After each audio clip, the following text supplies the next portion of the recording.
राज्याचे मुख्यमंत्री सन्माननीय देवेंद्रजी तथा आमचे नेते सन्मान्य आदित्यजी यांची आज हॉटेल सोफिटेलमध्ये भेट झाल्याच्या बातम्या आपण दाखवत आहात खरे.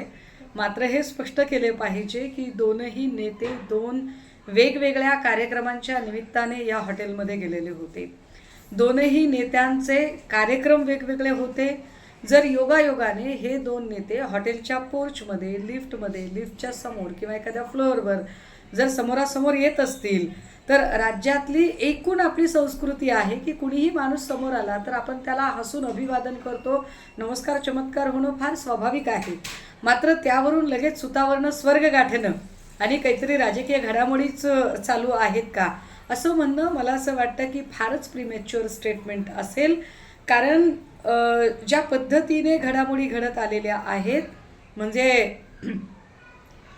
विरोधी पक्षनेते अंबादास दानवे यांच्या एकूण निरोप समारंभाच्या निमित्ताने जे काही राज्याच्या मुख्यमंत्र्यांनी भाषण केलेलं होतं या भाषणामध्ये बऱ्याचदा असं होतं की अशा प्रकारचे प्रसंग जेव्हा येतात तेव्हा नर्म विनोदी शैलीमध्ये किंवा एक कोपरखळ्या मारत एकमेकांना जुगलबंदीच्या शैलीमध्ये भाषणं केली जातात. त्या आशयाचं ते भाषण होतं.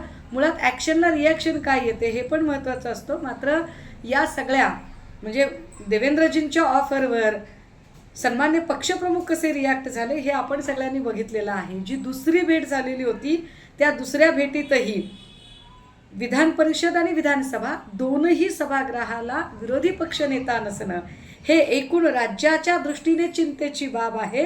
आणि महत्त्वाचं आमचे नेते सन्माननीय भास्करदादा जाधव यांचं नाव विरोधी पक्षनेतेपदाचा प्रस्ताव आम्ही ठेवलेला आहे. त्याचं काय झालं हा एक मुद्दा. आणि दुसरा म्हणजे हिंदी सक्तीचा मुद्दा. या दोन मुद्द्यांवरची ती चर्चा होती आणि आजची तर मुळात भेटच झाली की नाही यावर कुठलीही आपल्याकडे ठोस माहिती उपलब्ध नाही.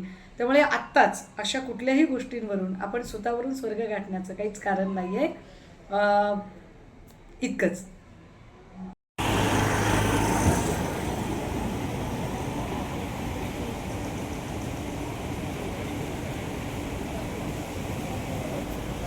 ಹೌದು